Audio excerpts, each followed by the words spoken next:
le Languedoc, dans le sud de la France. De vastes étendues de terre, forêts et garrigues s'ouvrent sous les pas du voyageur.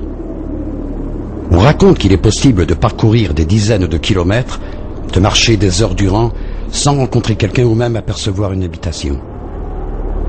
Seulement avancer, marcher dans ce pays de contrastes, de soleil et de vent. Quelquefois, on peut croiser un marchand qui revient d'Espagne, ou encore une armée qui marche en direction de l'Atlantique. Plus souvent, les rencontres sont dans notre ordre. On peut être surpris au détour d'un champ d'avoine simplement par un animal sauvage. Tous les peuples sont passés ici. Celtes, Grecs, Romains, Visigoths, Sarrasins. Chacun a laissé un apport, une trace de sa pensée, de son savoir-faire, de sa culture. Au fil des siècles, naturellement, ce territoire est devenu une terre de partage, une terre d'échange et même une terre de création, avec son identité, ses secrets et ses légendes.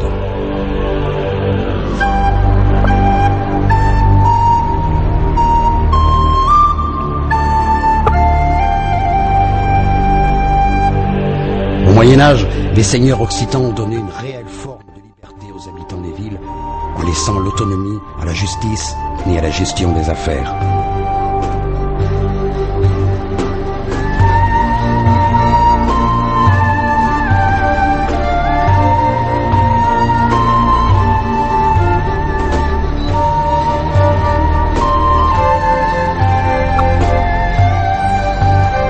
Un esprit de tolérance vers les autres déjà présents s'installe solidement.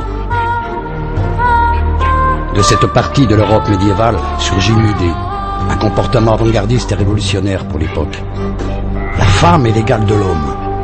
Elle peut posséder des terres, hériter, s'exprimer, chose impensable ailleurs, notamment au nord de la Loire.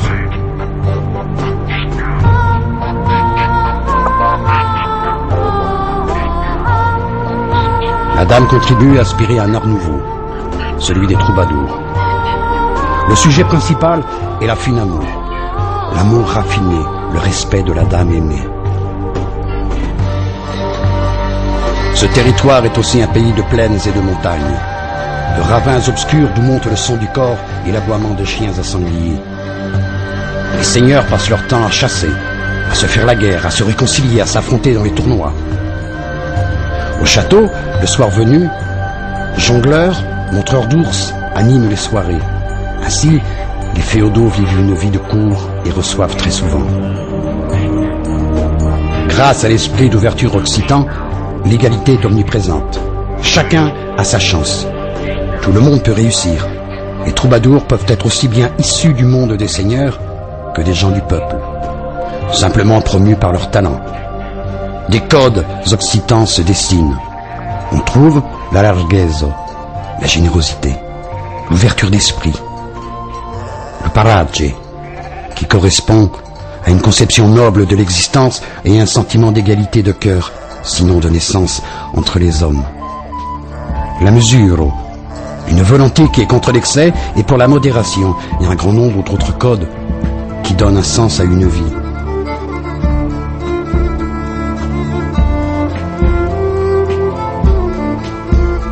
Peu à peu, cet environnement privilégié donne naissance à une véritable civilisation, la civilisation occitane. Une des plus grandes civilisations d'Europe.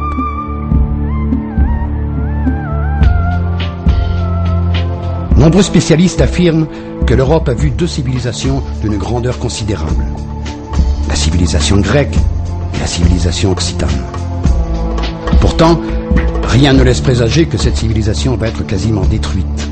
Pourquoi ? Pourquoi s'attaquer à l'intelligence, à la tolérance, à l'art, à la création ? Que se passe-t-il ? Pourquoi s'acharner ? Pourquoi vouloir anéantir une telle société fondée sur l'amour de l'autre et le partage ? Quels sont les enjeux ? Quels secrets recèle une telle civilisation ? Et qu'en est notre héritage aujourd'hui ? Pour comprendre, aidons-nous des textes d'époques et des légendes, transmises oralement à travers les siècles et arrivées jusqu'à nous dans le plus grand secret. Suivez-nous, sur les traces de ces chevaliers occitans qui ont défendu leurs pensées, leurs terres et leurs idées avec détermination.